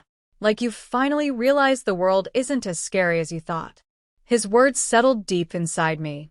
Maybe he was right. The fear was still there, but it no longer felt like a cage. It was something I could walk through. That weekend, Riley asked to meet at the youth center. I told her everything, the gathering, the introductions, the way I had said my name out loud. She clapped her hands and let out a laugh of pure joy. "You don't realize how big that is," she said. "That's not just a step. That's a leap. You're not hiding in corners anymore. You're showing up." Her pride filled me with warmth, but it also stirred something else, a hunger for more. The safe spaces, the support of friends, they were beautiful, but they weren't enough anymore. I wanted that feeling everywhere. At school, On the streets. At home. Without hesitation. That night, brushing my hair in front of the mirror, I looked at the girl staring back at me and whispered, "You're ready." And for the first time, I believed it completely. The next turning point came sooner than I expected.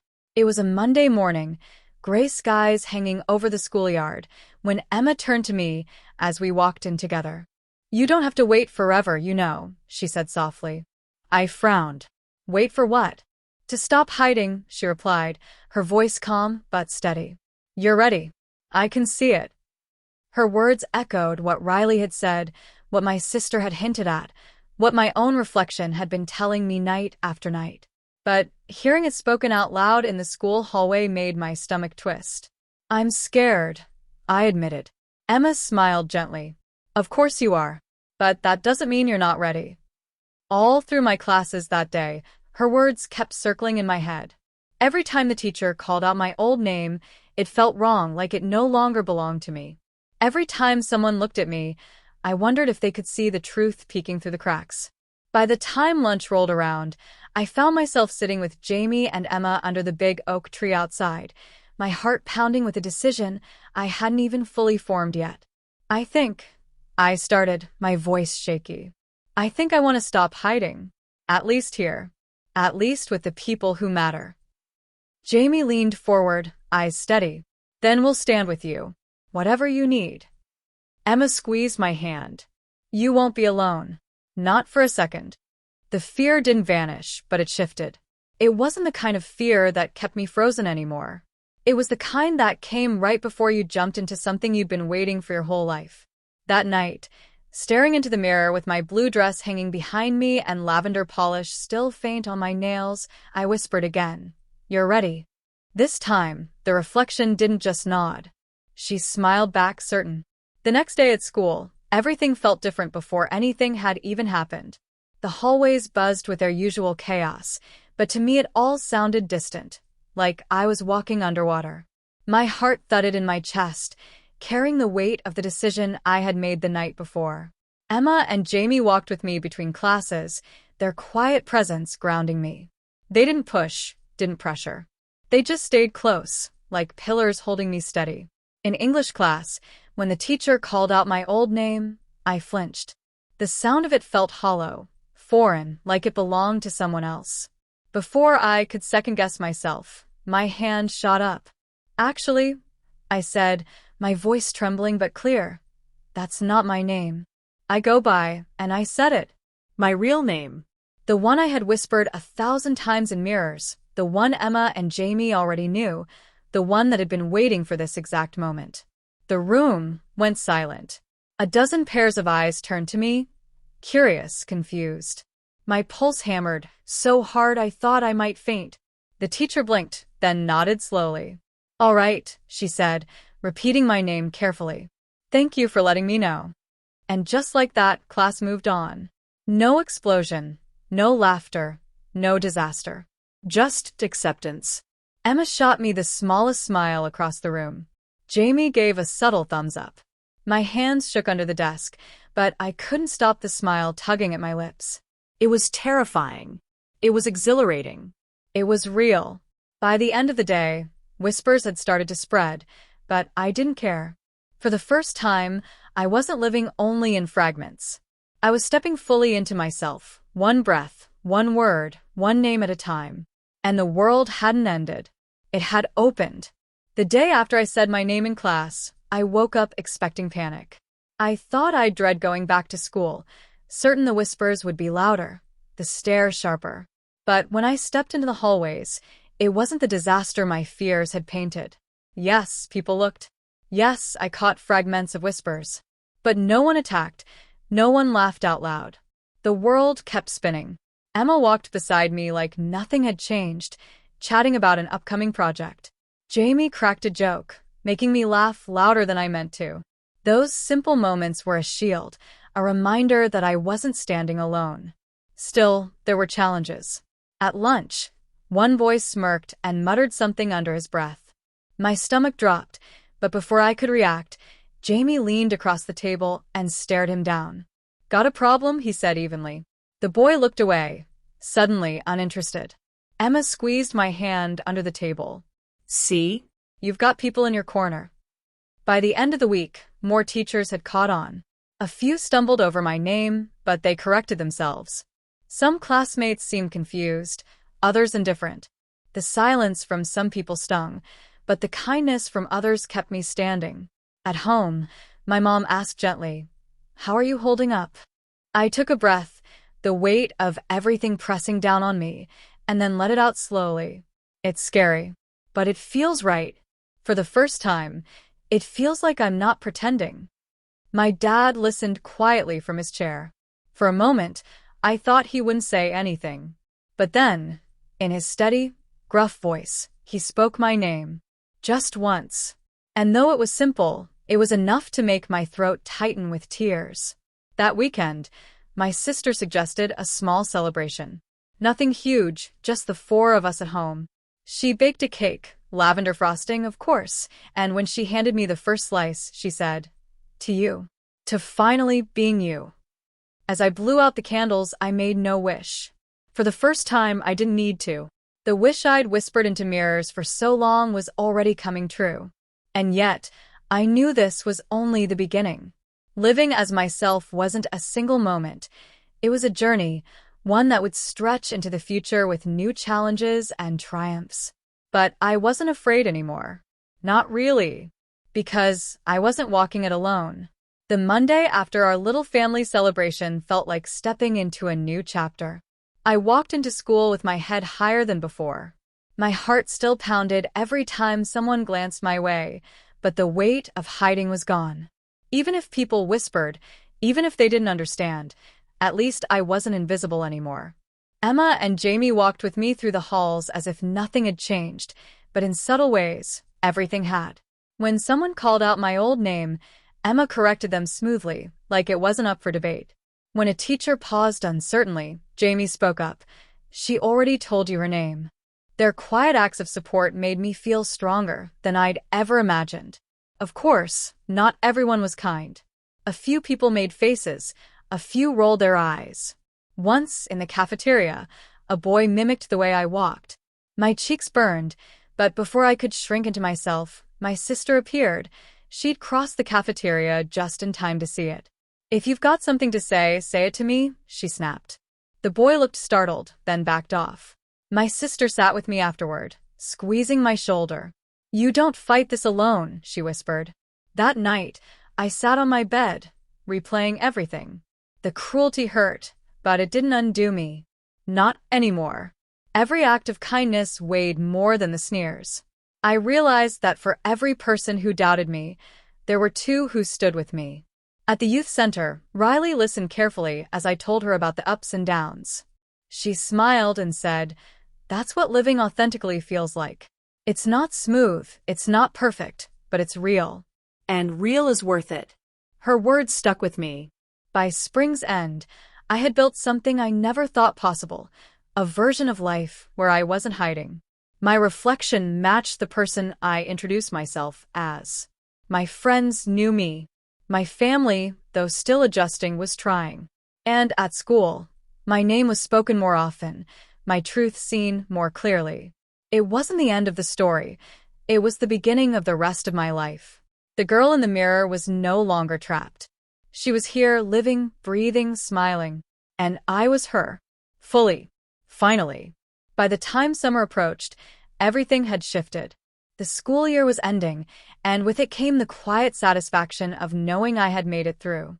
Every hallway I had once feared now felt like familiar territory. People who had whispered or stared seemed to have moved on, or maybe I just didn't notice them anymore. What mattered was the space I had claimed for myself, and it was real. Emma, Jamie, and I spent more afternoons together, studying, laughing, and sometimes just sitting on the grass outside, letting the sun warm us. Emma would casually brush a strand of hair from my face, smiling, and I realized how small gestures had become a new kind of comfort. Jamie would crack jokes that made me forget my nerves entirely. With them, I was neither hiding nor pretending. I was simply me. At home, my parents were still adjusting, but progress continued. My dad, who had once struggled to say my name, now used it without hesitation. Sometimes, late at night, I would catch him quietly practicing in the living room. My mom's support remained steady, her encouragement quiet but constant. And my sister, she had become a cheerleader in ways both small and monumental, always ready with a hug or a word of reassurance. One evening, as the family sat around the dinner table, my dad cleared his throat. "You've done well," he said simply. "You've been brave. I'm proud of you." The words hit me harder than I expected. I had waited years for acknowledgement like this, and it felt like sunlight breaking through clouds I hadn't realized were blocking me. Later, in my room, I stood in front of the mirror once more. My reflection was no longer just a secret or a dream. She was real. Every curve of my hair, the softness of my features, the sparkle in my eyes. It was me. And I smiled. Not a timid smile, but one that radiated certainty, pride, and relief. I whispered my name aloud, letting it echo in the quiet. The sound wasn't fragile, timid, or hidden. It was a declaration, a promise, and a truth I had fought for years to claim. The journey wasn't over, but I no longer feared the path ahead. The girl in the mirror and I were finally aligned. The world had started to see her, and more importantly, I had started to see myself fully. For the first time, I felt whole. Summer had settled into its long, golden rhythm, and with it came a sense of freedom I hadn't realized I'd been craving. School was out, the streets were brighter, the evenings warmer. I woke each morning with a quiet thrill, the knowledge that I no longer had to shrink myself to fit expectations, that I could finally exist in the world as myself, fully and unapologetically. The blue dress, now one of my favorites, became almost symbolic of that freedom. I wore it when I met Emma and Jamie for afternoons in the park, when my sister dragged me along to the ice cream stand, even for quiet nights at home when my parents joined me in celebrating the small victories we had accumulated over the months. Every time I put it on, it wasn't just clothing. It was armor, yes, but also a celebration. Each fold and fluttering hem reminded me of the steps I had taken to claim my identity. One day, we decided to take a long walk along the riverside near our town. The air was warm but gentle, carrying the scent of blooming flowers and freshly cut grass. Emma carried a backpack with sketchbooks and snacks. Jamie carried a small portable speaker playing soft music. I walked between them, heart calm but alive with anticipation. "Do you realize how far you've come?" Emma said suddenly, turning to look at me with a quiet smile. "I mean, really. Think about last year. Think about all those times you hid, all the fear you carried. And now look at you." I laughed, though it was tinged with disbelief. Sometimes it still feels unreal, like I'm dreaming and will wake up any second. Jamie nudged me playfully. "You're not dreaming. You're living. And if anyone tells you otherwise, they've got a problem." We walked in silence for a while after that, the rhythm of our footsteps blending with the river's gentle current. I let my eyes wander across the water, the sunlight glinting off it like scattered diamonds. For the first time, I truly felt a sense of belonging, not just with my friends, but in the world itself. The fear hadn't vanished entirely, but it had lost its hold. When we returned home that evening, my family was waiting for me on the porch. My parents, my sister, even my little brother had managed to sneak in, each holding a candle. My heart squeezed. "Surprise!" my sister exclaimed. "We thought we'd celebrate you. The real you. No pretenses." I blinked, overwhelmed. They had organized a small gathering with just the people who mattered most. I saw my mom's soft smile, my dad's tentative but proud stance, my sister's shining eyes. And I realized in that moment that I had built more than identity. I had built a life of acceptance, of love, of understanding. Sitting down with the small cake in front of me, I took a deep breath. "Thank you," I whispered, my voice trembling. "All of you. For everything. For seeing me." They didn't need words. Their hugs, their smiles, their quiet support said it all. I let myself soak in the warmth, the certainty, the joy that had been years in the making. Later that night, alone in my room, I stood in front of the mirror one final time for the evening. I brushed my hair, adjusted my dress, and whispered my name aloud, letting it fill the room. The reflection that stared back at me smiled with a sense of completion I had never felt before. She wasn't just a reflection anymore. She was real, living, whole. And in that moment, I understood something essential.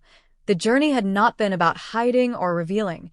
It had been about finding myself, claiming myself, and stepping into the world as the person I was always meant to be. The world was still out there, waiting, uncertain, and wide. But I had found my place in it. I had found her, and I had found me. I sat back on my bed, exhausted but elated, letting the long, slow exhale carry away every trace of fear.